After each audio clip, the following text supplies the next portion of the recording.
Hello friends, in this video we will learn loops. Okay, loops are used in any programming language for doing a similar task repeatedly. Okay, if we take an example, if we want to print numbers from 1 to 100, then we just want simple writing numbers from 1 to 100. So for this either we can use printf and then write the numbers from 1 to 100, and this will cause a very long code, and which is not feasible, at least for us. And for that for such purpose we use loops. In loops we provide a condition to end the loop, and we provide a method to initiate the loop. Okay, now let us make an example of loops. Okay,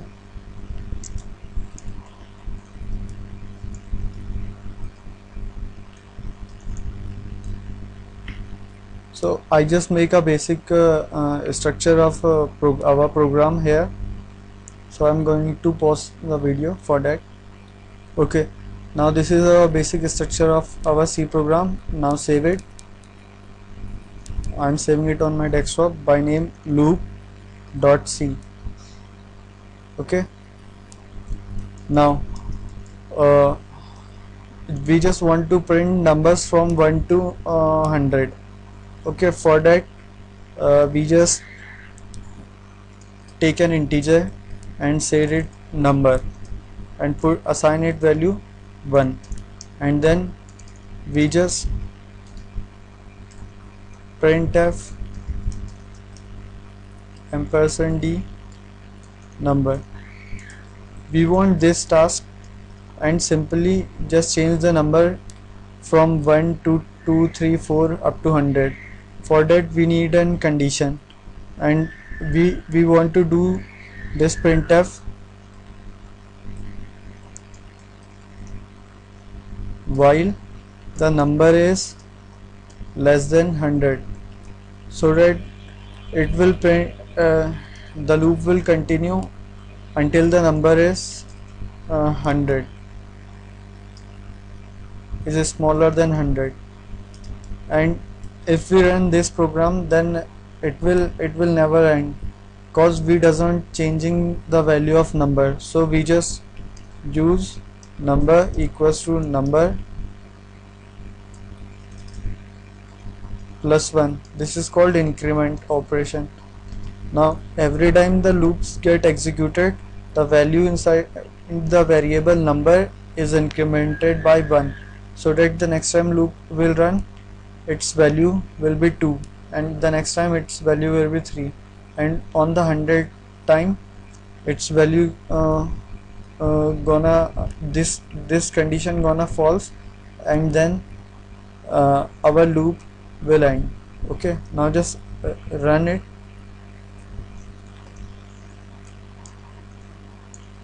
I'm using GCC compiler, and then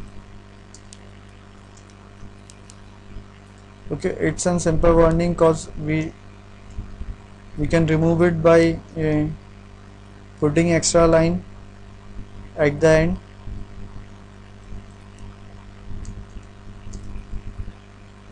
Okay, now just run it.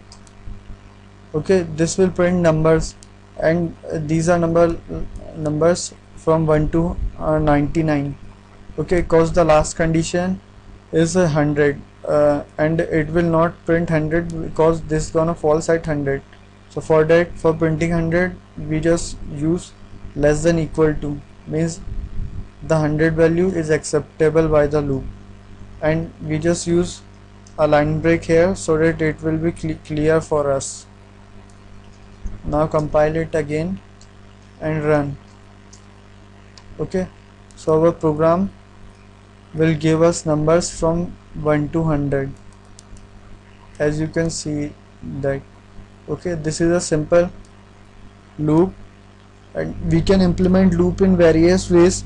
This was a while construct, and there are many other ways. Let me show you the for loop. Before that, I'm going to comment this out. Okay, now learning the for loop. In for loop, the syntax is very simple.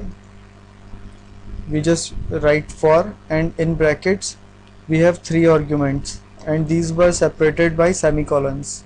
Okay, now the first one is called initialization. As we already initialize our loop variable to 1, so we doesn't need to initialize it here. And the second part is condition, where we put the condition. Let me just copy the condition from while loop, and we just put our condition here. And the third part is called increment or decrement. We can also copy our increment operation.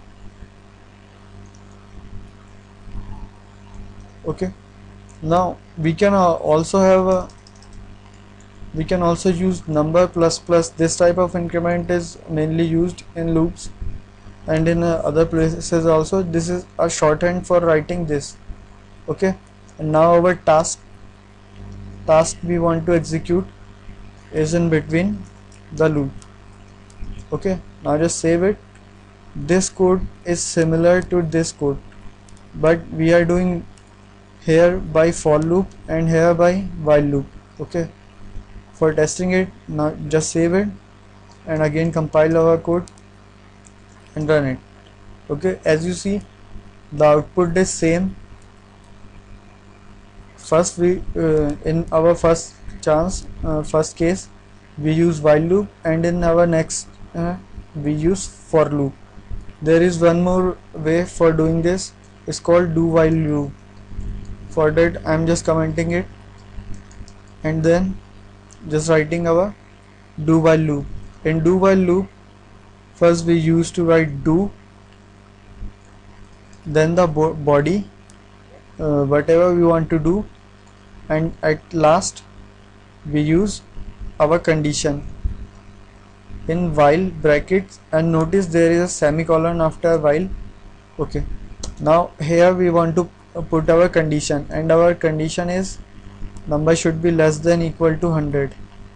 So we put our condition here, and at the top there is an initialization. This is our initialization, and we want to just print out, so we put printf d in do statement. Okay, so this was also same, and this will also do the same thing which we done previously from while and for loop. Okay, now just check it, compile and run. Okay, sorry, yeah, as you can see, the program just write out 1111 many times, cause in this we did not put our increment or decrement operator to change the value of variable number. So that will happen. First it will initialize number to 1, then it will do printf function and then check the condition, and the number is less than 10 cause its value is 1, so it will do again printf and then again check it, and there is no increment or decrement. So that's a silly mistake. We just do number equal to number plus 1, whatever our increment or decrement we want, and we just save it, and now this is fine.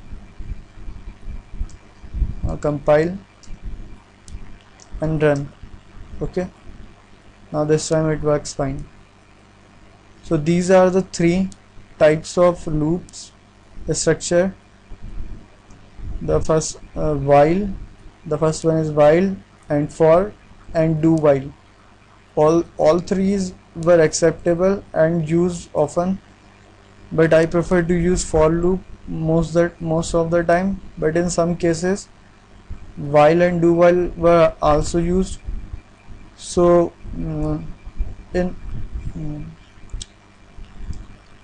so you should know all of these, and in the beginning whatever you make, you just use all the three loops for doing same tasks, because it will help you in your further programming. And these loops are same in almost many languages, like in Java and in C++. Okay, now that's all for looping, and hope you like the video. If you like, then subscribe my channel. Thanks for watching. Bye.